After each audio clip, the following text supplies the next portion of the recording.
कृष्णा, राधे राधे, जय श्री श्याम। दोस्तों, आज है चैत्र माह की कामदा एकादशी। आप सभी दोस्तों को कामदा एकादशी की बहुत बहुत बहुत सारी बधाइयाँ। अभी मैं करने जा रही हूँ कामदा एकादशी व्रत की कथा। तो चलिए 2 मिनट भगवान का ध्यान करेंगे, इसके बाद में कथा शुरू करेंगे। बोलो कृष्ण कन्हैया लाल की जय, बोल बंसी वाले की जय। श्रीमन नारायण नारायण नारायण, लक्ष्मी नारायण नारायण नारायण, हरे मन नारायण नारायण नारायण, श्रीमन नारायण नारायण नारायण, बोल लक्ष्मी नारायण भगवान की जय। चैत्र माह की कामदा एकादशी व्रत का महात्मा।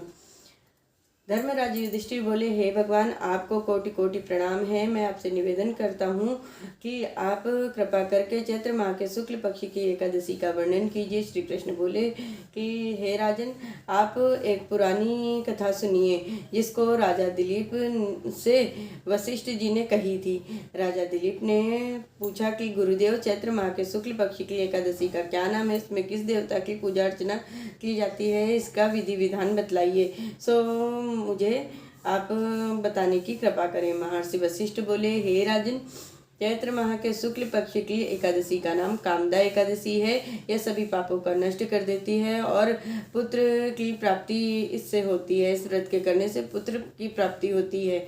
इसके व्रत से कोई योनि छूट जाती है और अंत में स्वर्ग की प्राप्ति होती है। अब मैं इसका महात्म्य कहता हूँ, तो ध्यान से सुनो।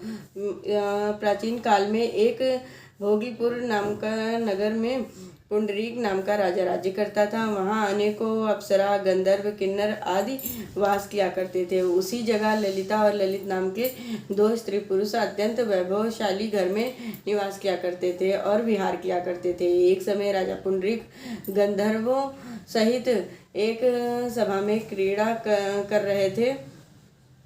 उस जगह ललित गंधर्व भी उनके साथ गाना गा रहा था और उसकी प्रियतमा ललिता उस जगह नहीं थी। अपनी प्रियतमा को याद करने के कारण वह अशुद्ध गाना गाने लगा।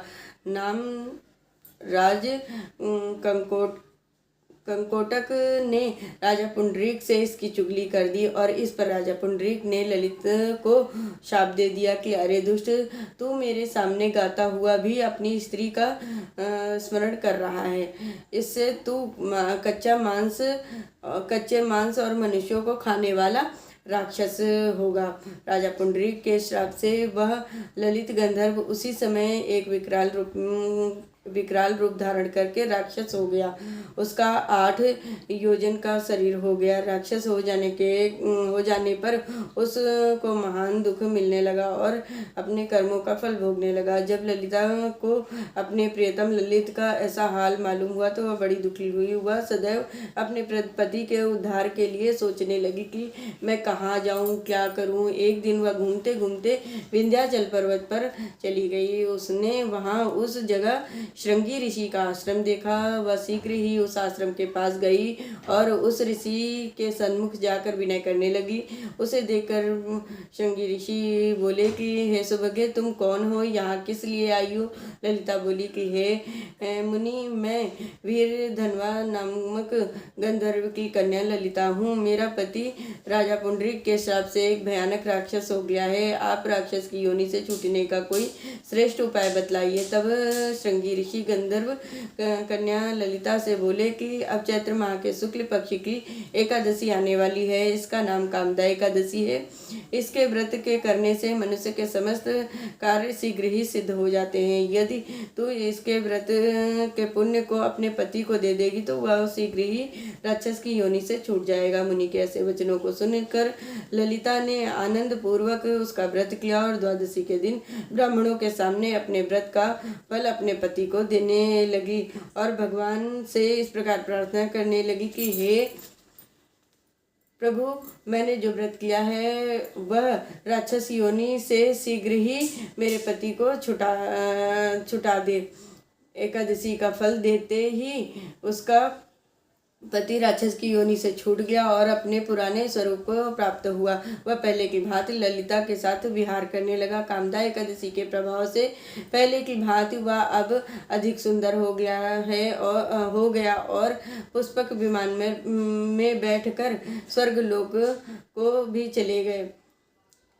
हे राजन, इस व्रत को विधि पूर्वक करने से सब पाप नष्ट हो जाते हैं। इसके व्रत के प्रभाव से मनुष्य ब्रह्म हत्या इत्यादि पाप और राक्षस जैसी योनि से छूट जाते हैं। इसकी कथा और महात्म के श्रवण व पठन से वाजपेयी यज्ञ का फल प्राप्त होता है। बोलो कृष्ण कन्हैया लाल की जय, बोल बंसी वाले की जय, लक्ष्मी नारायण भगवान की जय। श्रीमन्नारायण नारायण नारायण, लक्ष्मी नारायण नारायण नारायण, ब्रजमन नारायण नारायण नारायण, बोल लक्ष्मी नारायण भगवान की जय। मैंने आज आप सभी लोगों से एकादशी के व्रत की कथा कही है, कामदा एकादशी व्रत की कथा। तो प्लीज़ इस कथा को ज़्यादा से ज़्यादा लोगों तक शेयर करिए। जो लोग एकादशी का व्रत करते हैं प्लीज़ उन लोगों तक इस कथा को ज़्यादा से ज़्यादा पहुंचाइए। और जो लोग चैनल पर नए हैं तो प्लीज़ चैनल को सब्सक्राइब कर लीजिए। हरे कृष्णा, राधे राधे।